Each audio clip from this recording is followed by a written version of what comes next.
Today is her birthday, so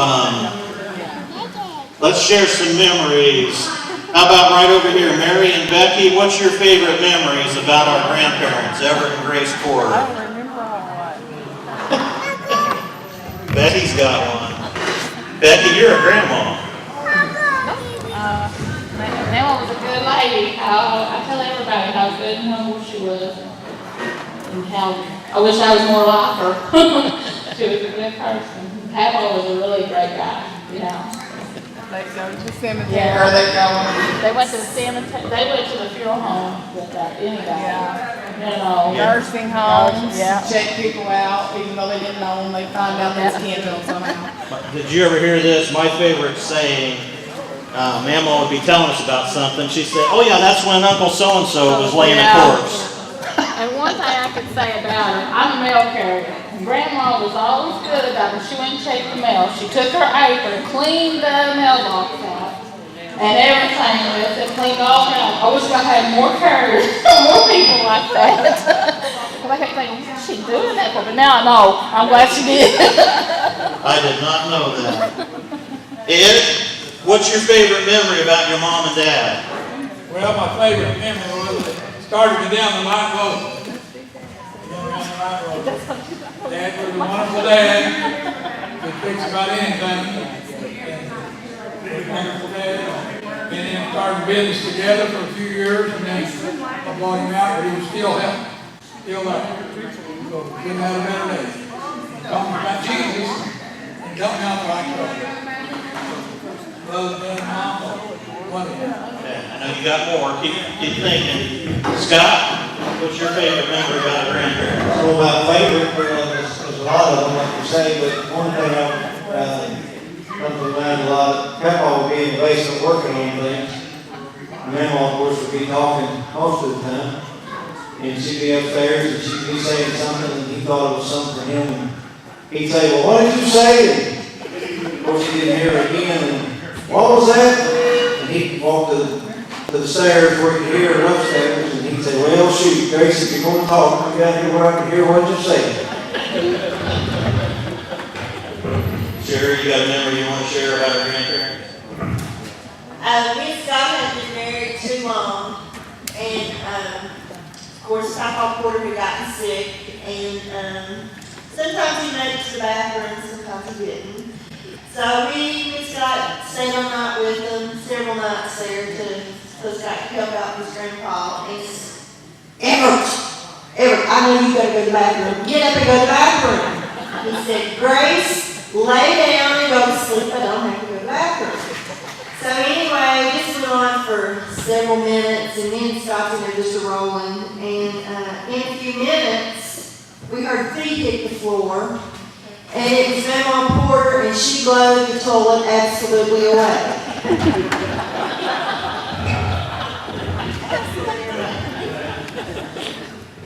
I remember asking you, Jewel, a couple of years ago, we were up at the cemetery. I said, "Tell me something bad." And you said there wasn't anything.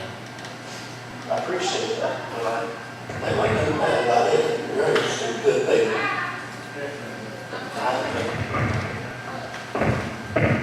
So now the good Everett's my grandpa. Yeah. But tell me something bad about my grandpa. There wasn't nothing bad about it. There was never no better people than him and Grace. We set up with Boone and Narvell up here, and they'd come every night, and Geneva. And Lowell Irvin, Seeney's husband, would come because Ori had to work, and they would come, and I'd go up there and set up with them about every night. I remember when Emma and Papa had their 50th anniversary party. You guys remember that? And a lot of our male cousins were there. I think all 5 of Aunt Doris's boys were there. Probably you, Scott, and JC, you were probably there too. And I remember after we got done eating, we had in the basement, remember? Yeah. And all these boys were lined up the steps, and we were passing the food that was left up the steps. And there would be a whole pie that started out at the bottom, and by the time it got to the top, it was an empty pie plate because all these boys were taking pieces and went by. That was really fun. But that's a really powerful memory that I have about him on Papa and all of our good cousins. Well, I remember quite a bit about him on Papa. I know we lived right beside of him for a long time when I was a kid, and I thought I had to go over there every day. And Dad made me a bridge across the creek. Well, I didn't like going across that creek, and I'd want to go around the road. Man, I'd get after Dad for getting after me. For going around the road. And I remember how talented Papa was. He built his own lawnmower. And he could ride the bicycle. He rode the handlebars, sit around backwards on him, and ride the bicycle. And I thought how grand that was. Of course, they prayed every night. You could hear them praying every night. And she would always look out the window down toward Ed's and see how Ed and Hope was home. She always worried about them and make sure they was back on the way. And they was telling a funny story over there a while ago. I got a funny one on her. I stayed all night one night. And she went to the bathroom then. And she kind of blew up the commode. She talked kind of low and she goes, "Well, it must have been gas." I about died laughing at her. She was always so serious. It's funny. But they were just wonderful, wonderful people. They was always good to me. Thank the Lord for them. Well, Daddy had a 1967 Ford van, and every time he had a Monday off work, he'd get off work at 3 o'clock on Friday, and he'd come home, and we'd load up that van and take off for Kentucky. And we'd get down here about 11 o'clock at night, and we'd run in that house, and Mama would say, "Go on down and get you some salt pickles. I know that's what you come for." But as Marquita said, before we go to bed at night, everybody know, they never went to bed without having prayer. And they'd say, "Let's have a good season of prayer." I just remember them using those words. But the funny thing I remember is that by then, Mama was pretty used to cooking for 2 people. And she'd fry some bacon for breakfast, and she might fry 2 or 3 slices. And I could eat a pound myself. But I didn't want to take it because I was saving it for Papa. And my dad didn't eat any because he didn't want to eat it all. He was saving it for somebody else. Mama and Papa wouldn't eat it because they were saving it for us. So we got done eating, and Mama would scrape all the food off onto a plate and say, "Take this up the hill. There's an old cat that comes up there. Just scrape this up on that rock, and that cat will come and eat it." And I ate all the way to that rock. All the bacon that was left, well, it was all she made probably, and I ate bacon all the way up there, and that poor cat hardly got anything. And I remember the clock chiming at the end of the hall, and I never slept the first night that we were there because I heard every gong.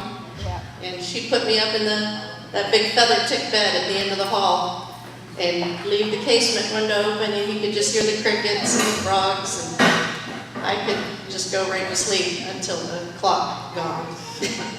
I miss them. Geneva, do you have any memories of your oldest brother, Everett Porter?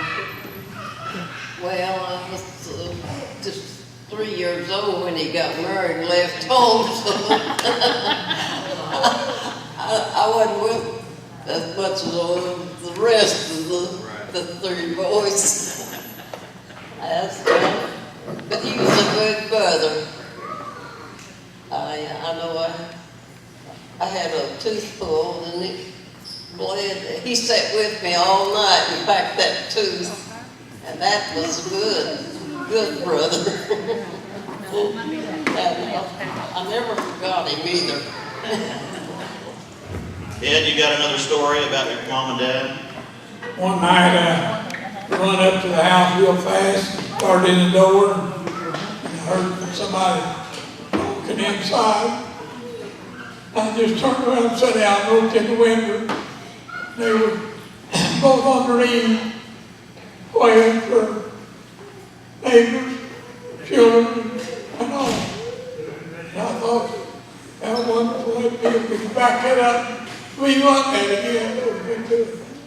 But it's wonderful.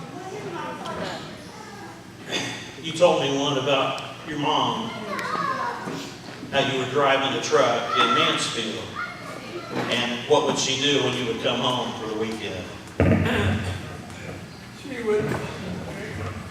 She would say, put her arm around me and say, thank God you brought him home one more time.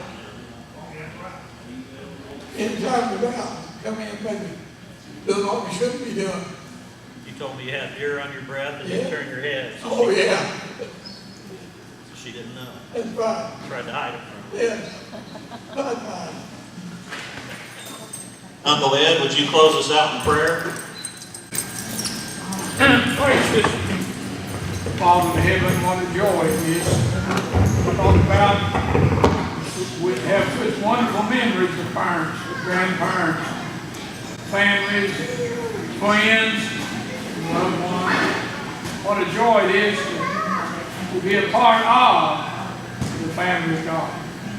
Lord, we thank you for another year that you give us. Hope you said how many years you're going to have in this. I don't know how many, but 15, 20, whatever it's been. It's a joy. We thank you for you coming up and close to being part of the family. So we ask your blessings on it.